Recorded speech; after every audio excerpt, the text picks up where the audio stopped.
The second book in my elementary science series is called Science in the Ancient World. It starts with the ancient Greeks. Specifically, it starts with Thales, who lived around 600 BC or so. And it walks the student forward in time through the time of Leonardo da Vinci.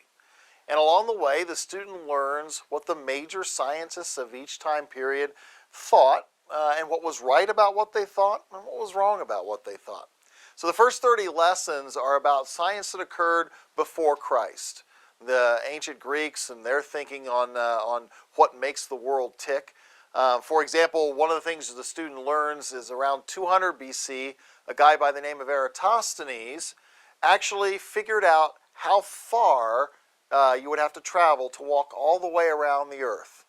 Unlike some histories and some science courses will tell you, no one of any repute ever thought the earth was flat. That's nonsense. Nobody believed that. From very, very ancient times, everyone understood that the earth is a sphere.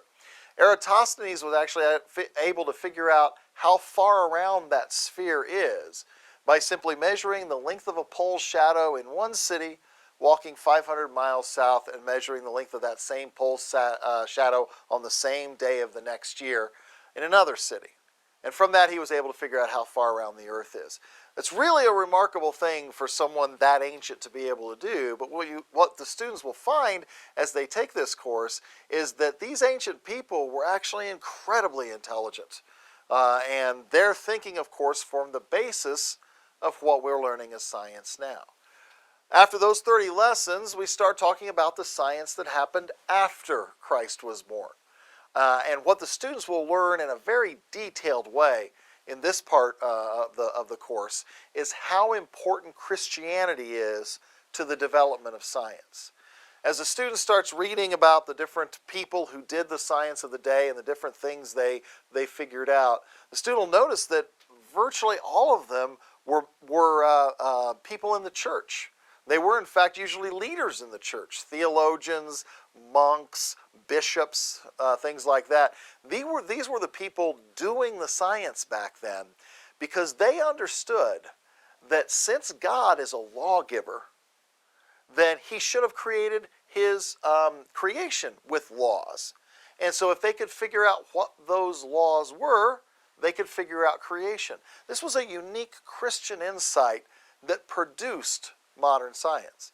In fact, most science historians will tell you one of two people is the founder of modern science. It's either Robert Grosseteste or his pupil Roger Bacon. It depends a little bit on who you're reading as to which one of those two it is, but both of them were very important figures in the Christian church, and they were doing their science specifically to learn more about God. And that's what the student will learn as he goes through the rest of that part of the course, those other 60 lessons, that in the end, most of these scientists were motivated to do science because they wanted to know more about God.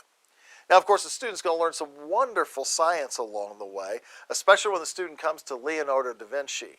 About 18 lessons are focused on Leonardo da Vinci because he was truly a genius. He was not only a brilliant artist who created incredible statues and incredible paintings and so forth, but he was an excellent scientist as well. And in fact, the reason Leonardo da Vinci studied light was he wanted to make his paintings more realistic.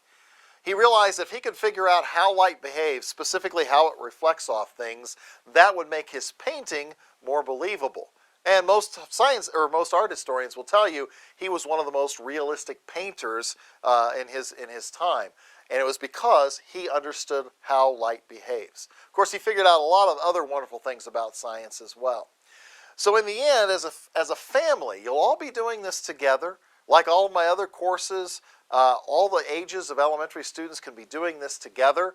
And as a family, you'll learn that there were many motivations behind science. A lot of it was motivated by a desire to learn more about the Creator. Some of it was motivated by a desire to do better art. So the student will learn that there are a lot of different motivations behind science. And in the end, they produce this wonderful series of discoveries that led up to the scientific revolution, which is the next book in the series.